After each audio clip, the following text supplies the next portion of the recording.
그 다음으로는 이제 군집화 배울 거고요. 그래서 군집화는 이제 비지도 학습의 대표적인 알고리즘이라보다 대표적인 그 분류죠.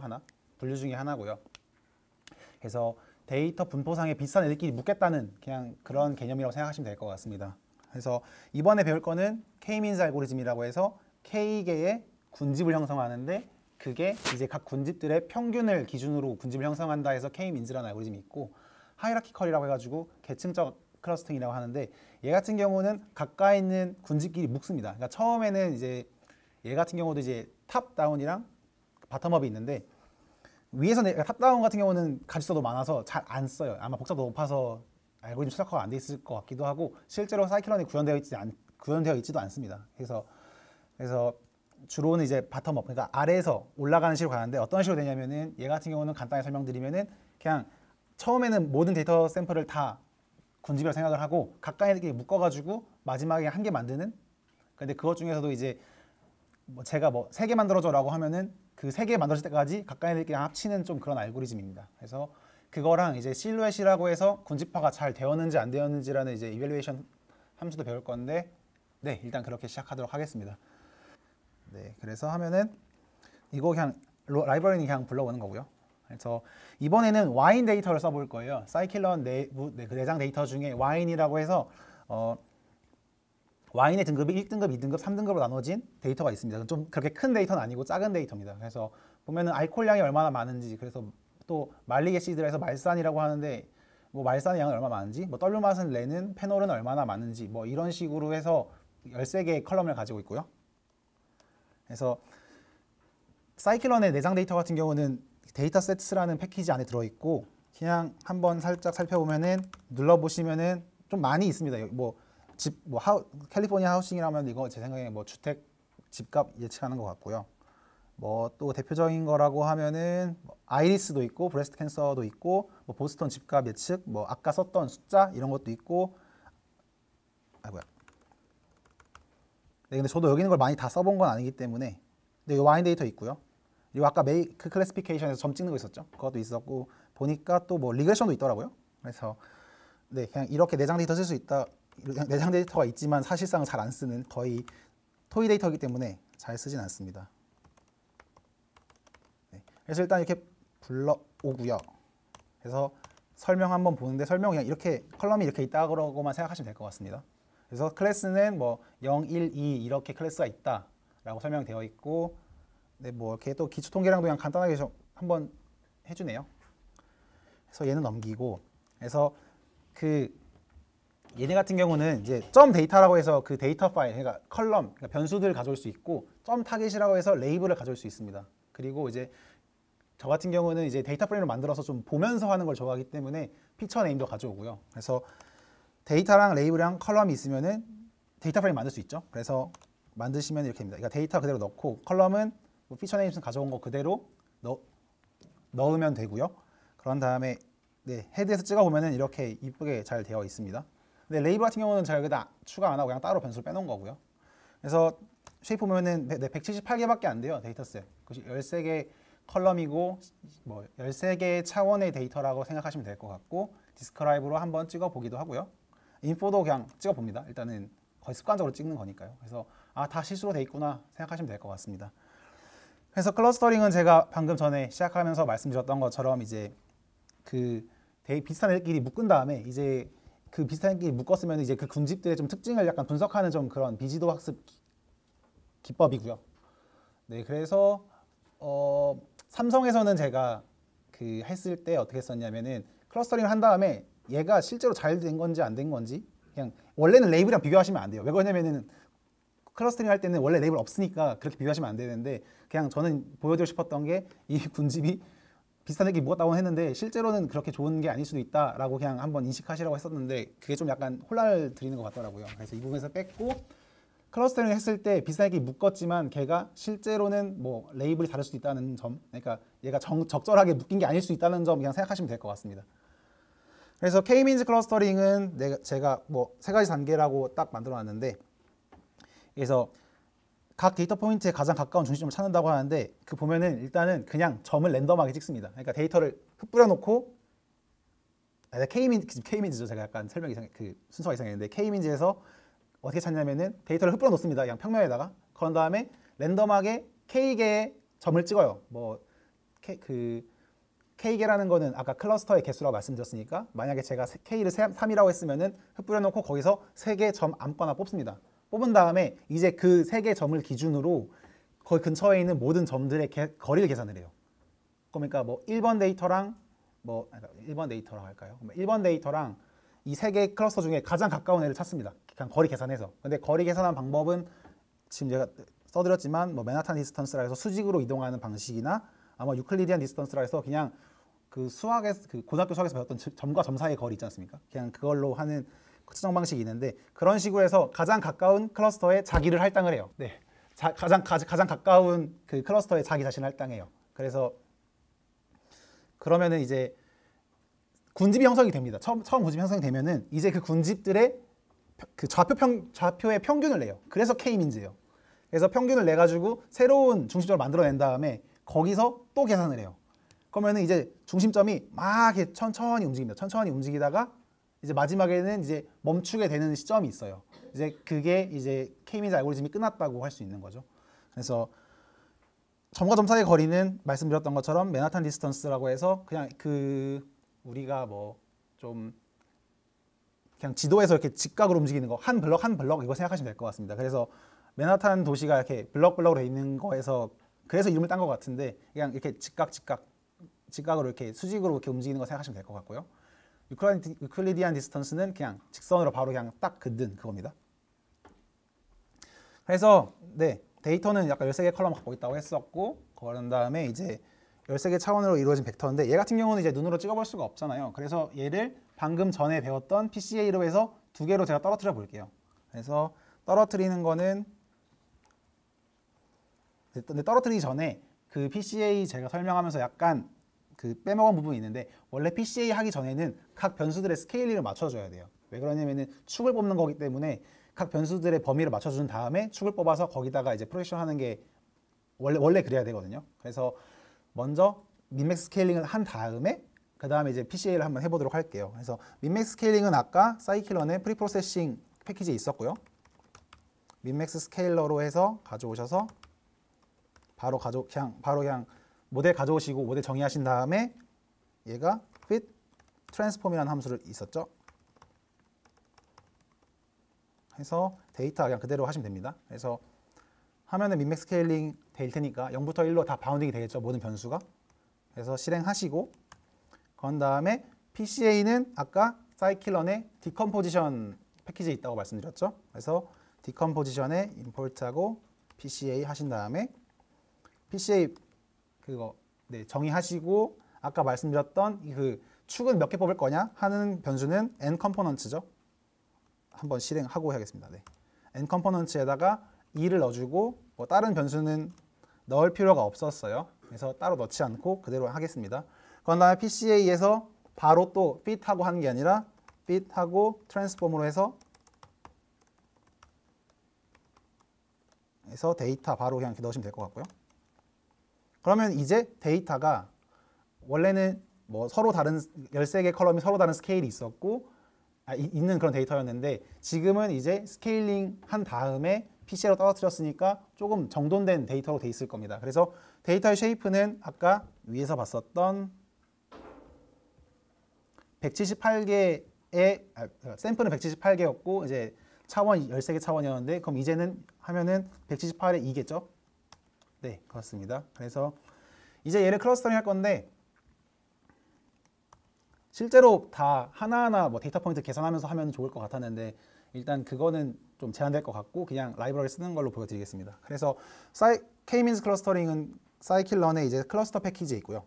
클러스터 패키지에서 K-means라고 치시면 됩니다. 그러면 K-means 이제 모델 불러왔고 K-means 하면 되는데 여기서 또 어떤 파라미터가 들어가는지 보려면은 Shift 탭으로 보시면은 n 클러스터스죠. 그러니까 이게 그 K예요. 몇 개 클러스터 만들 거야라고 하는 거고 얘 같은 경우는 init인데 지금 얘가 아까 말씀드렸던 게 랜덤하게 그냥 흩뿌려놓고 그 K개 뽑는다 했잖아요. 근데 그렇게 하면은 또 학습이 잘 안 되는 경우가 있어요. 그래서 K-means 풀풀이라고 해서 처음 초기점을 잘 찍는 그런 알고리즘이 있는데 얘는 또 찾아보시면 좋을 것 같아요. 얘도 네, 찾아보시면 좋을 것 같아요. 한번 그러니까 약간 좀 처음에 점을 찍었으면은 이 점이랑 좀 멀리 떨어진다 또 점을 찍고 이거랑 또 멀리 떨어진다 또 점을 찍는 좀 그런 알고리즘인데 네, 좀 한번 알아보시면 좋을 것 같습니다. 그래서 뭐 다른 걸 넣을 필요는 없을 것 같아요. 그래서 그냥 그 N 클러스터에다가 뭐 저는 3개 하겠습니다. 그래서 3개로 찍었어요. 모델을 불러와서 이제 정의를 했습니다. 그다음에 이제 모델을 학습을 한다는 거는 이제 클러스터링을 통해서 중심점을 찾는다는 거겠죠. 그래서 얘 같은 경우는 그냥 데이터 통째로 넣으시면은 이제 중심점을 찾았을 거예요. 이 K-민즈라는 모델이 이 데이터에서 3개의 클러스터로 형성된 중심점을 찾았을 겁니다. 그런 다음에 클러스터 할당은 K-민즈 하시고 프레딕트겠죠. 왜 그러냐면 이제 이 데이터가 어떤 군집에 속해 라고 하는 거니까요. 프레딕트에서 데이터 하시면 이제 이 각 데이터들의 클러스터 번호를 반환을 할 거예요. 보시면은 returns고 레이블인데 이 레이블이 뭐냐면은 이제 각 샘플들에 대한 클러스터 인덱스를 반환한다고 되어 있습니다. 그래서 보시면은 얘는 이제 스캐터 플롯이라고 해서 점을 하나씩 다 찍는 거예요. 그래서 이 데이터를 그냥 평면에다 뿌리고 이게 C가 색깔이라는 건데 색깔을 클러스터 번호로 하겠습니다. 그러면은 얘가 이쁘게 이렇게 된 걸 볼 수가 있죠. 그래서 만약에 실제로 한다고 하면은 원래 있는 데이터를 흩뿌려 가지고 군집을 찾은 다음에 새로운 데이터를 넣어서 그 데이터의 레이블을 예측하는 식으로 아마 응용할 것 같은데 제가 뭐 캐글이나 다른 거 캐글 같은 거 했을 때는 얘를 저 클러스터 번호를 변수로 만들기도 해요. 피처로 새로 추가하기도 합니다. 그러니까 비슷한 애끼리 묶었다고 생각을 하면서 피처로 만들기도 하는데 저는 써본 적은 없는데 일단 그렇게 많이 쓴다고 하더라고요. 그래서 일단 이런 식으로 좀 쉽게 K-민즈 클러스터링 할 수 있고 잠시만요. 네, 그래서 제가 뭐 하나 더 보여드리고 싶은 게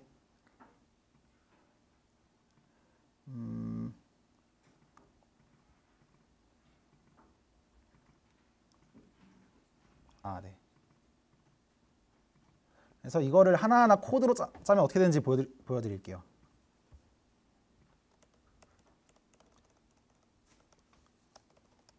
하나하나 코드를 짜면은 이런 식으로 됩니다. 이게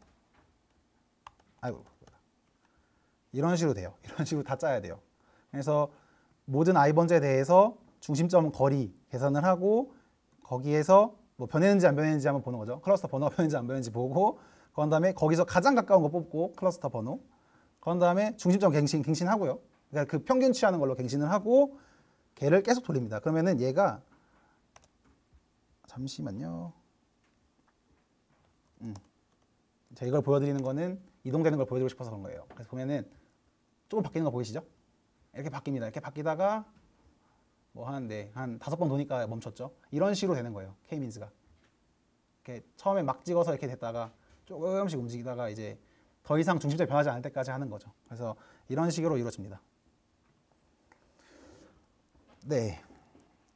그런 다음에는 이제 하이라키컬 클러스터링인데 얘도 아까 말씀드렸던 것처럼 이제 얘는 이제 거리나 유사도라고 해요. 그러니까 군집 비슷한 애끼리 묶는 거예요. 아까 같은 경우는 이제 그냥 중심점을 찍고 이제 그냥 가까운 데이터 포인트를 할당하는 거였는데 얘 같은 경우는 각자가 모두 다 군집으로 생각한 다음에 그 군집끼리랑 비슷한 애끼리 묶는 겁니다. 그래서 이렇게 좀 트리처럼 올라온다고 해서 계층적이라 한 것 같아요. 이렇게 막 좀 이따가 보여드리겠지만 덴드로그램이라고 해서 좀 그릴 수가 있거든요. 그래서 나무처럼 그려진다고 해서 덴드로그램이라는 말을 붙인 것 같기도 하고 실제로도 나무처럼 이제 그 클러스터가 형성되기도 하고요.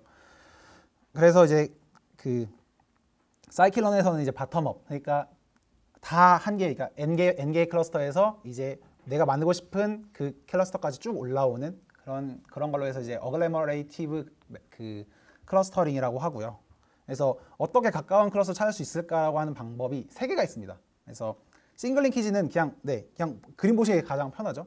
그냥 2개 중에 가장 가까운 애끼리 엮는 거예요. 그럼 얘 2개 비슷하다. 이 2개 군집이 제일 비슷하다라고 하는 거고 컴플리트 링키지 같은 경우는 그 군집 내에서 가장 멀리 있는 애끼리 거리를 계산하는 거예요. 그런 다음에 에버리지는 그냥 평균에 다 모두 계산한 다음에 평균을 취합니다. 그래서 이런 식으로 그 측정 방식이 있고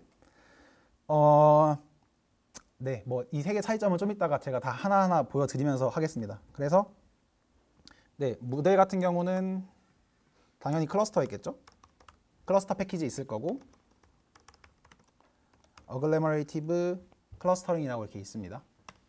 그래서 얘를 불러오시면 됩니다. 그래서 오시면 되는데 얘도 이제 몇 개 클러스터 만들 거야라고 이제 들 수가 있잖아요. 그래서 위에서 했던 것처럼 n 클러스터 쓰네요. 네. 세 개랑 그러니까 K-मी디랑 비교할 거예요, 좀 이따가. 그래가지고 똑같이 하겠습니다. 그래서 n 클러스터고 뭐 다른 거 하라고 하는데 보면은 네, 링키지가 있는데 얘는 지금 워드로 돼 있지만 잠시만요. 보면 컴플리트, 에버리지, 싱글 다 있습니다. 그래서 이렇게 보실 수 있는데 지금은 싱글 링키지로 한번 해볼게요. 제가 그래서 링키지로 싱글 치시면 되고요. 그래서 모델 싱글 링키지로 정의를 했고 그런 다음에 이제 그 모델에서 데이터를 학습하면 되겠죠. fit 데이터 하시면 됩니다. 그러면은 이제 막 이제 비슷한 애들이 찾을 거예요. 근데 비슷한 애들이 찾는 게 그 비슷한 군집을 계산하는 방법은 싱글 링키지로 그 군집에서 가장 가까운 애들끼리 하는 거리로 가장 가까운 애들끼리 묶었을 겁니다. 그래서 클러스터 할당은 predict겠죠. predict로 해서 데이터 해서 그대로 찍으시면 되고요. 클러스터 찾으셨으면은 잠시만요. predict가 아닌가 봅니다. 찾아보겠습니다. 아, 네. 얘는 약간 특이하게 이렇게 돼 있네요. 그러니까 얘는 뭐 트랜스폼이나 그런 게 하는 게 아니라 그냥 이미 그 클래스 데이터가 저장되어 있는 형태인 거예요. 그래서 한번 얘를 찍어보면은 뭐 이렇게 돼 있겠죠. 뭐 0000 뭐 1 이렇게 돼 있는데 이렇게 되면 지금 다 거의 다 0이라는 거니까 좀 이상하게 됐다는 걸 직감하실 수 있을 것 같습니다. 그래서 얘를 산점도로 찍어보면은 잠시만요. 네, 제가 또 이거를 이름을 또 바꿔놨는데 제대로 수정을 안 했네요. 죄송합니다. 이렇게 바꾸시고 하면은 네, 보면은 이렇게 돼 있어요. 그러니까 얘를 보시면 아시겠지만 싱글 링키지는 노이즈에 약해요. 그러니까 타고 갑니다. 비슷한 애기 타고 이렇게 가다 보니까 합쳐지는 거예요. 이런 식으로. 그래서 이런 특징이 있고요. 덴드로그램을 그려보면은 이런 식으로 나옵니다. 좀 복잡하게 나와 있죠. 한쪽으로 치우친 것처럼 보이잖아요. 실제로도. 좀 이런 식으로 보이니까 아마 뭐 얘가 보면은 얘가 1번, 얘가 0번일 거고 얘가 1번, 얘가 2번이라고 하면은 뭐 이쪽에 하나 있는 게 1번일 거고 그 옆에 있는 게 뭐 2번일 거고 나머지는 다 0번인 좀 그런 식으로 된 걸 볼 수 있고요. 그다음에 컴플리트 링키지입니다. 똑같이 얘를 하면은 어글레머레이티브 클러스터링 하시고 n 클러스터스 하시고 또 3으로 하시고 그다음에 링키지는 컴플리트 하시고 그런 다음에 fit 데이터 하신 다음에 컴플리트 클러스터링 하고 라벨즈 해서 하시면은 또 그냥 그 라벨 가져온 거고요. 아이고야. 네, 웃긴 게 여기는 제가 바꿔놨는데 저 위에는 안 바꿔놔서 네. 또 보시면은 이번엔 좀 아까 K-मी디처럼 그래도 좀 나름 괜찮게 된 것 같아요. 그래서 얘를 또 덴드로그램 한번 찍어 보면은 아까보다는 좀 균형 잡힌 게처럼 좀 균형 잡힌 것처럼 나오거든요. 그래서 컴플리트는 멀리 있는 애끼리 엮다 보니까 노이즈에 좀 강한 좀 그런 경향이 있습니다. 이거 그렇다고 물론 뭐 무조건 컴플리트가 좋다, 뭐 이가 좋다 이런 건 아니긴 한데 일단 좀 그런 경향이 있는 거고요. 이제 그러면 에버리지가 평균적으로 하다 보니까 좀 더 가장 좋은 성능을 보이는 경향이 좀 큰데 이제 에버리지 한번 또 보겠습니다. 제가 이걸 왜 또 여기다 놨는지 모르겠지만 글래머레이티브 해서 n 클러스터스에서 또 2로 놓고요. 링키지는 에버리지 치시면 됩니다.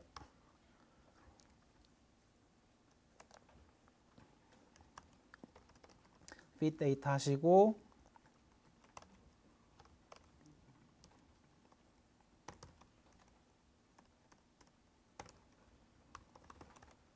라벨로 할당, 클러스터 할당 하시고 바로 찍으면은 왜 이렇게 나왔죠? 뭐지? 잠시만요. 제가 2를 쓴 것 같습니다. 네. 3을 썼어야 했는데 제가 2를 썼습니다. 네. 그 컴플리트랑 좀 비슷해 보이는데 얘가 아마 K-मी디랑 좀 더 비슷하게 나왔을 거예요, 결과가. 왜 그러냐면 일단 평균을 취하다 보니까 싱글 링키지랑 이제 컴플리트 링키지의 특성을 다 좀 약간 조합해서 이제 군집화를 하다 보니까 좀 그렇게 될 것 같고요. 얘를 덴드로그램 그려보면은 컴플리트랑 비슷하겠지만 실제로 좀 더 약간 잘 퍼진 것처럼 형태를 보실 수가 있고요. 그래서 이제 한번 결과를 한번 비교해 볼게요. 그래서 네, 그러니까 싱글리지 키즈 같은 경우는 이제 장점은 그거예요. 구형태가 아닌, 그러니까 좀 구형태가 아닌 데이터에 대해 잘 클러스를 형성한다예요. 그럼 그 반대로 이제 컴플리트 같은 경우는 구형태 아니면은 잘 안 된다는 좀 단점도 있겠죠. 근데 이 데이터에 대해서는 좀 보시면 아까 잘 됐으니까요. 좀 이건 또 약간 예외 케이스일 수도 있습니다. 그래서 좀 이렇게 좀 특징이 있고, 그러니까 좀 타고 간 거죠. 싱글링 키즈는 가까운 애들끼리 하다 보니까 타고 가가지고 노이즈 약한 좀 그런 면 때문에 이런 걸 보실 수 있고, 그런 다음에 이제 컴플리트 링키지 같은 경우는 보면은 네, 좀 이렇게 멀리 여기 사이가 이렇게 좀 다르죠. 얘가 에버리지랑 비교해 보시면, 그러니까 얘는 똑같은데 이쪽 약간 좀 다르네요. 그래서 이렇게 좀 차이를 볼 수가 있습니다. 잠깐 앞에서 한번 질문 들어와서 질문 말씀드리면은 맨하탄 디스턴스랑 유클리디안 디스턴스 차이라, 이거를 저는 약간 그냥 평소에는 유클리디안 쓰는 것 같아요. 그러니까 맨하탄을 쓸 일은 잘 없었던 것 같습니다. 그러니까 맨하탄을 쓸 거면은 유클리디안 쓰는 것 같고, 여기서 제가 설명은 안 드렸는데 이미지가 있는지 모르겠습니다. 마할라노비스라고 해가지고 얘 같은 경우는 이제 데이터 분포를 고려하는 거리 측정 방법이 있어요. 얘 같은 경우는 보면은 얘가 멀리 떨어져 이게 이쪽으로 분산이 크니까 이쪽이 분산이 크고 이쪽으로 분산이 좀 작잖아요. 그러니까 같은 거리여도 분산이 작은 쪽은 좀 더 가깝다라고 생각하는 좀 그런 식으로 하는 거 있는데, 그러니까 마할라노비스를 쓰는 경우는 제가 한번 써봤는데 맨하탄이랑 그 유클리디안이랑 구별하면서 써본 적은 없던 것 같습니다. 근데 또 이거는 그냥 저만의 그거고, 저는 또 현업 데이터나 그런 걸 많이 해본 적이 없기 때문에 그냥 저만의 개인적인 의견을 생각하시면 될 것 같고요. 네, 일단 그래서 이제 클러스터가 잘 됐는지를 그냥 사람 눈으로 봐도 뭐 잘 된 것 같다라고 할 수 있는데, 얘를 그래도 뭔가 약간 좀 이런 거 있지 않습니까? 뭐 부장님한테 뭔가 보여드려야 되는데, 부장님 저 클러스터 잘 됐습니다 했는데 그냥 보여준다고 하는 것보다는 그래도 수치적으로 보여드리는 게 좀 낫잖아요. 그러니까 이런 값이 나왔기 때문에 잘 됐습니다라고 말할 수도 있는 거잖아요. 그래서 좀 그런 거를 하려면은 이제 대표적인 게 실루엣 스코어라고 있고요. 실루엣 스코어 말고 이제 엘보우 메소드라고 있는데, 엘보우 메소드 같은 경우는 보면은 얘가 잘 뭉쳐 있으면은 클러스터가 잘 된 거잖아요. 그러니까 잘 뭉쳐 있고 다른 애랑 멀리 있다라는 거를 코스트 펑션으로 두고 이제 그 비용 함수를 계산할 수가 있어요. 그러니까 손실함수를 계산할 수가 있어요. 손실함수를 계산을 한 다음에 그걸 어떻게 하냐면은 클러스터 개수를 증가시키면서 손실함수를 계산을 해요. 그러면은 이게 그 손실함수가 쭉 줄어들다가 어느 순간 꺾이거든요. 이 꺾이는 부분에 클러스터 개수로 하는 그런 방법이 있고, 네, 그거는 제가 말로 설명드리면 될 것 같아서 그냥 했고, 그 사이클론으로 구현도 안 돼 있습니다. 그래서 일단은 그렇게 하는 경우도 있고, 아니면 실루엣 같은 경우는 조금 얘는 좀 수식으로 돼 있어요. 네. 또 근데 수식 보면 좀 약간 좀 머리가 아프잖아요. 그래서 이거 제가 아래 설명 써놓은 걸 그냥 읽어드리면은, 네, 네, AI는 그러니까 보면 A, 스몰 i는 같은 클러스터 내의 모든 점들 간의 평균 거리예요. 그러니까 잘 뭉쳐져 있느냐 이거고요. 그런 다음에 BI는 이제 아래 걸 보고 보겠습니다. 그래서 D는 다른 클러스터 C랑 i번째 데이터의 평균 거리예요.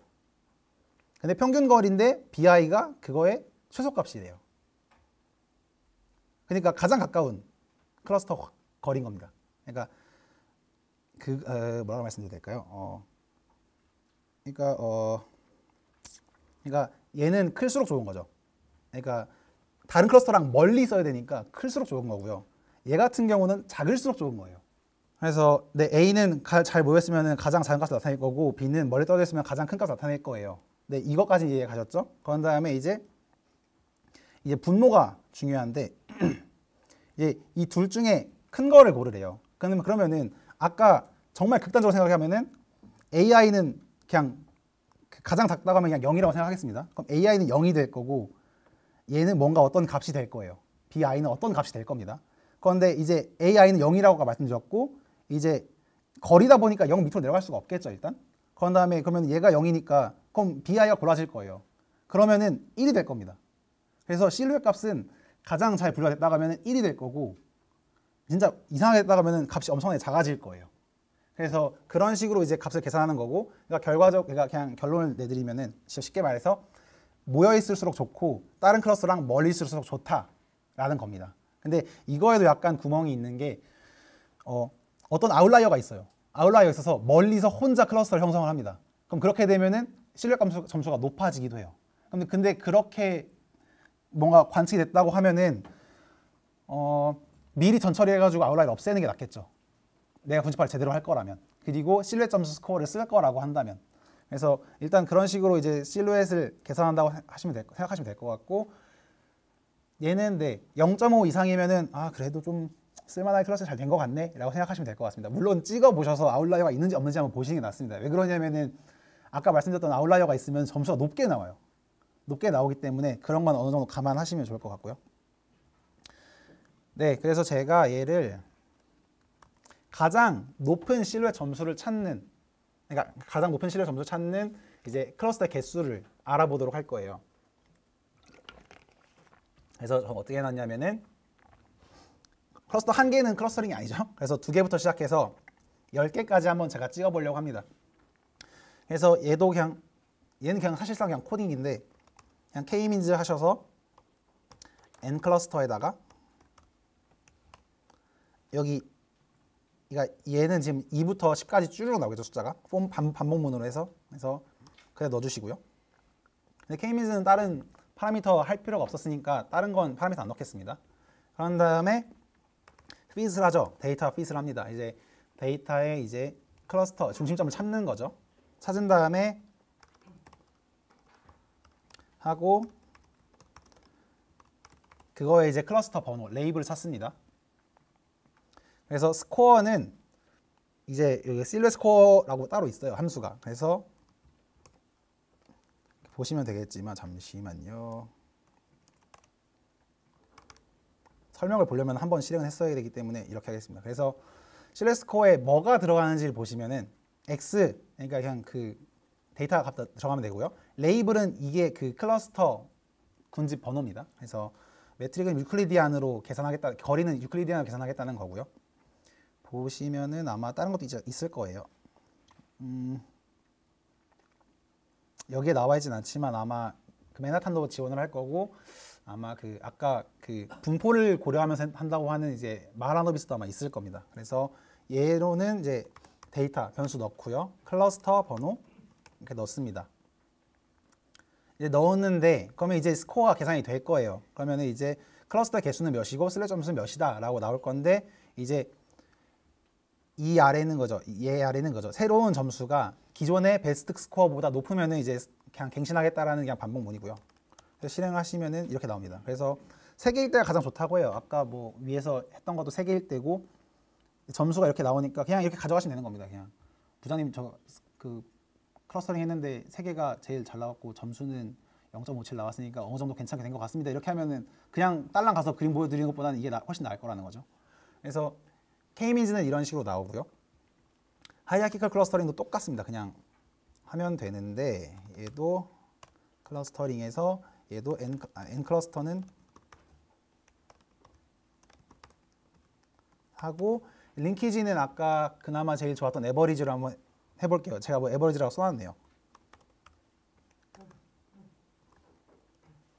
에버리지로 되어 있고 그 다음에 fit 데이터 하시고 에버리지 클러스터링에서 얘는 아까 fit이 아니라 그 모델 자체에 그냥 이미 군집화가 되어 있기 때문에 라벨스로 가져왔었습니다. 그래서 얘도 실루엣 스코어로 해서 데이터 넣으시고 그 다음에 클러스터 번호 넣어주시면은 되는 것. 잠시만요. 네, 제가 이거 S를 더 넣었네요. 네, 그래서 0.56인데 그러면은 뭐 3개로 하는 게 그나마 제일 좋은 거라고 알고 있겠는데 저 보면은 이제 실루엣 점수 상으로는 K-means 약간 더 좋다고 나와 있습니다. 그래서 이런 식으로 그 군집화를 평가하실 수도 있고요. 사실상 엄청 쉬워요. 써보는 것도 쉬운데 문제는 K-민즈는 연산량이 엄청나게 높아요. 제가 알기로는 n 세제곱인가로 되어 있거든요. 왜 그러냐면은 모든 데이터 포인트끼리 다 검색을 해야 되기 때문에 거기다가 또 그 찾고 또 하다 보니까 제가 알기로는 n 세제곱인가 n 제곱인가 n 세제곱인가 둘 중에 하나인데 일단은 엄청나게 복잡도가 높기 때문에 데이터가 많은 경우에는 K-민즈 쓰기 어려우실 거예요. 그럴 때는 그냥 하이라키컬 쓰시면 될 것 같습니다. 좀 상황에 맞게 쓰시면 돼요. 그러니까 어떤 알고리즘이 좋은 건 알고 있으니까 그 알고리즘이 필요한 데에 맞게 딱 그 알고리즘 쓰시면 되고요. 뭐 쓰기 쉽다고 얘가 안 좋은 알고리즘이 아닌 거예요. 뭐 쓰기 좋다고 쓰기 어렵다고 어려울수록 좋은 거다 그건 또 아닐 수 있습니다. 왜 그러냐면은 데이터를 표현하는 게 어떤 알고리즘이 좋을지는 아무도 모르기 때문에 일단 실험 정신을 가지고 해보셔야 될 것 같아요. 실제로 뭐 클러스터링을 응용한다고 하면은 약간 좀 뭐 예를 들어서 뭐 이제 고객들의 구매 패턴의 군집을 만든다라 좀 이런 데 쓰는 경우도 있는데 자주 쓰이지도 않고 아니면은 뭐 아까 말씀드렸던 것처럼 분류나 아니면 회귀나 뭐 다른 분석을 할 때 피처로 들어가기 때문에 그렇게 좀 약간 좀 주로 사용하진 않는 것 같아요. 일단 제 기준입니다. 제 기준으로 주로 사용하진 않고 서브로 사용하는 좀 그런 알고리즘입니다. 질문 들어온 거 몇 개 말씀드릴게요. 그래서 신뢰 스코어가 0.5 이상이면 클러스터 잘 됐다라고 말할 수 있는 게 약간 좀 아마 통계하시는 분들이나 뭐 아니면 실제로 이런 걸 연구하셨던 분들의 좀 경험적인 사례가 아닐까 싶습니다. 이 정도면 괜찮게 잘 된 거야라고 말씀해 주시니까요. 좀 그런 걸 거고요. 그래서 0.5 넘으면은 이 정도면 잘 된 거라고 말씀드릴 수 있다고 이렇게 그냥 말씀하시면 될 것 같습니다.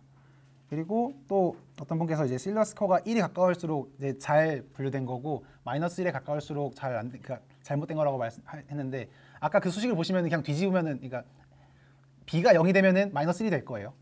그러니까 다른 클러스터의 거리가 그냥 0이 돼 버려서 그냥 다 뭉쳐 있으면은 그게 0이 될 거고 A는 다 뭉쳐 있으니까 1이 되니까 마이너스 1이 될 겁니다. 그래서 마이너스 1이랑 1 사이로 바운딩이 되는데 그 중에 0.5 이상이면은 괜찮게 잘 됐다라고 생각하시면 될 것 같습니다. 네, 그리고 엘보 기법 같은 경우는 엘보는 잘 안 쓰는 것 같아요. 왜 그러냐면은 캐글에서 할 때도 그 분류할 클래스가 3개라고 하면은 그냥 3개로 클러스터링 하고 신뢰 스코어를 보실 거예요. 아마 보고 괜찮다 싶으면 쓰실 거고 안 괜찮다 싶으면 아마 안 쓰실 건데 그래서 엘보 기법을 쓰는 거는 제가 못 봤습니다. 그냥 이론 설명한 상 이런 식으로도 평가할 수 있다라고 하셔서 그런 것도 있었고 근데 엘보 자체가 사이클론에 계산하는 스코어가 없는데 아마 다른 데 있긴 할 겁니다. 근데 일단 제가 써본 적은 없어서 근데 사실상 엘보가 좀 더 말이 되는 걸 수도 있을 것 같아요. 왜 그러냐면은 실루엣 스코어는 아까 말씀드렸던 것처럼 아웃라이어가 있으면 값이 이상해지기 때문에 네. 근데 엘보도 아웃라이어가 있으면 이상해질 것 같긴 하네요. 둘 다 한번 고려해 보시면 좋을 것 같고 근데 일반적으로 쓰는 건 실루엣이다 생각하시면 될 것 같습니다.